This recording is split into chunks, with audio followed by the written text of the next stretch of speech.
What's up, guys? It's Sean with Sean Hawk Magic, and today I'm going to teach you an awesome card trick where you predict the location of a spectator's thought of card. So, let's get into it. Alright, guys, here we go. So, this trick is called Thought Anticipated, and you can find this in the Card Manipulation Series 1 through 5 by Gene Huggard. It's on page 16, I believe.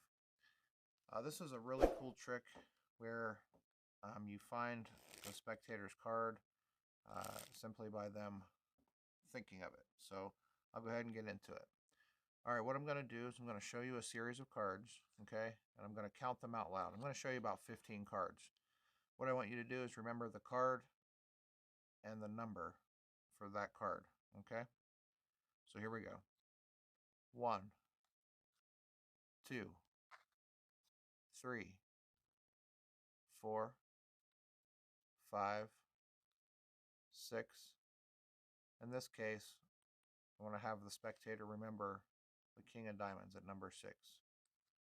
7, 8, 9, 10, 11, 12, 13, 14, 15. All right, you got a card? Okay. And again, they remembered the King of Diamonds at number 6. All right. 1, 2, 3, 4, 5, 6. Now, a second spectator, we're going to have you name any number 1 to 52. Actually, to make it a little easier so we're not counting forever, just go ahead and name one between, let's say, 15 and 30, just to make it so we're not counting for a long time.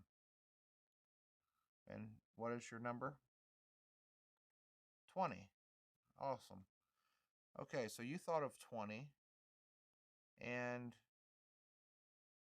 what card, or I'm sorry, what number did you think of? 6? Okay. So you thought of 6. You thought of, what was it? 20. All right, so if I snap my fingers, your card actually shouldn't be here anymore at number 6. I'll show you. 1, 2, 3, 4, 5. Is that your card? 6. It's not your card, is it? That's because it's moved to number 20. You want me to prove it to you?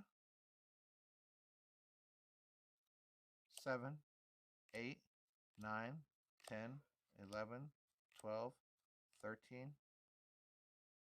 14. And I'm sorry, your card was, one more time, what was it? Or your number? 20. All right, 15, 16, 17, 18, 19, and your card was? The King of Diamonds at number 20. And there it is. King of Diamonds, number 20. That is called Thought Anticipated. All right. Go ahead and show you that real quick. Okay, guys, let's go ahead and get into the tutorial real quick for that trick. It's a quick, simple trick. Beginners can do it. Anybody can do it, but it does get really good reactions if you perform it right. Now, there's actually 2 ways to perform this trick. The way I did it was the way you do it with a setup. Okay, so you set up the deck beforehand. Now, there's also another way where the spectator can shuffle the deck ahead of time, and I'll show you both of those real quick. Okay, so the way I did it was I had the bottom half of the pack reversed at the beginning. Okay, so when you show the spectator the cards, so you show them about 15 cards. So let's just say they think of the 7th card on this one. So 1, 2, 3, 4, 5, 6, 7. So they'll think of 6 of hearts. 8, 9, 10, 11, 12, 13, 14, 15. Just pretend I showed all those. Okay? So they're thinking of the 6 of hearts at number 7. You put them back down, and then you can, with the bottom half reversed, you can point to the second spectator and reverse the deck real quick like this as you're pointing. Say, okay, now I need you to think of a number. And then it's already reversed, okay? And then let's say they say 20. You say, okay, I've already got your card at the location that they've named. And you start counting them out. And you ask the first spectator what number they thought of. So they say 7, but they don't name their card. They just name their number. So you say, okay, look, 1, 2, 3, 4, 5, 6, 7. See? It's not your card, is it? That's because it's already been moved to number 20. Or you don't have to say that. That's just, depending on how you want to go about it. So what you do is you subtract the number they say from the number the other spectator called. So if they call 20, and the first spectator says 7, you just do 20 minus 7, that's 13. So when you count out 13 cards, you'll have to reverse the deck back and begin counting down to land on their card. Okay, so I've already dealt down 7. So 8, 9, 10, 11, 12, and then on 13, the way it says to do it in the book is you show number 13 and you say, you say 13 is my unlucky number. That's not your card, is it? And they say no, and and then as you're flipping it back over, you reverse the deck. You say, oh, good, because that is not a good number. And in that action, you flip the deck back over. Now you continue to count. 14, 15, 16, 17, 18, 19, 20. And there's their card. Okay. I'm going to leave this to you guys to come up with other ways to do it. This is just the basic version from the book.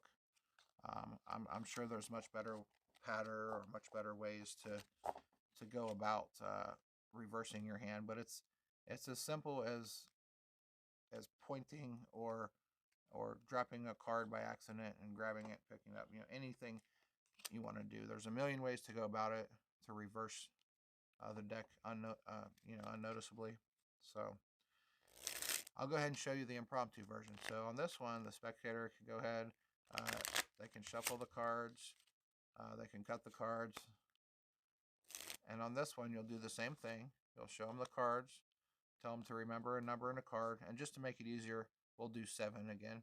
So 3, 4, 5, 6, so they remember the 3 clubs, number 7, 8, 9, 10, 11, 12, 13, 14, 15. And when you're doing the impromptu version, you can actually hold the deck up like this. The reason I had it down and counted like this before was because I had that reverse pack on bottom. But in the impromptu version, you can actually just hold them up and go like this if you want to, if that'd be easier for you. So 4, 5, 6, 7. They thought of the 3 clubs. You count out 15 cards, okay? You put them all back. And then you ask the second spectator to think of a number. So again, we'll just use 20 to make it easier. I usually say between 15 and 30. That's the way the book says. So they think of 20. Now, this is the original version from the book, okay? So after both spectators name their numbers, you say, okay, what I'm going to do is I'm going to put the cards behind my back, and I'm going to, find your card. You don't have to say find your card. You can say I'm going to make a little prediction or do some calculations or whatever. But either way, you put the cards behind your back. And when you put the cards behind your back, that's when you're flipping that bottom half, okay?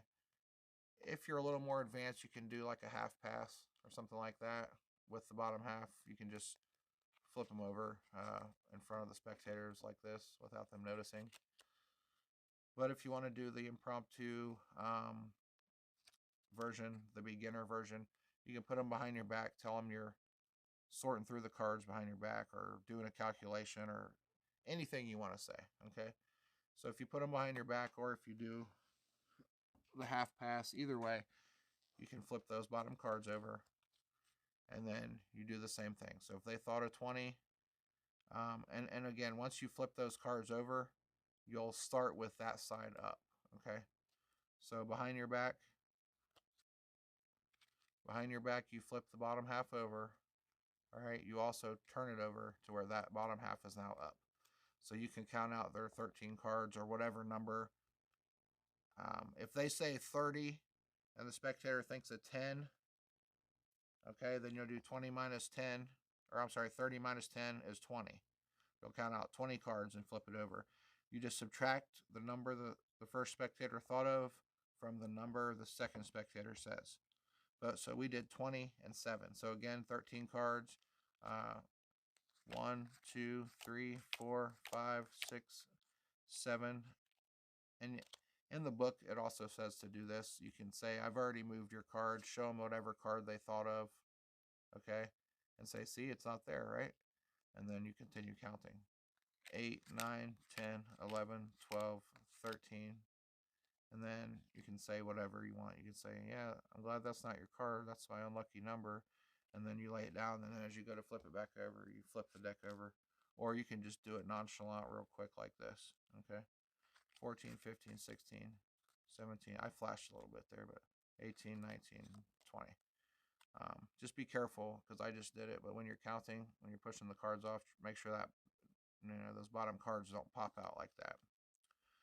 But that's the trick, guys. It's really simple, yet really powerful. Anytime you find a spectator's card in a way that is,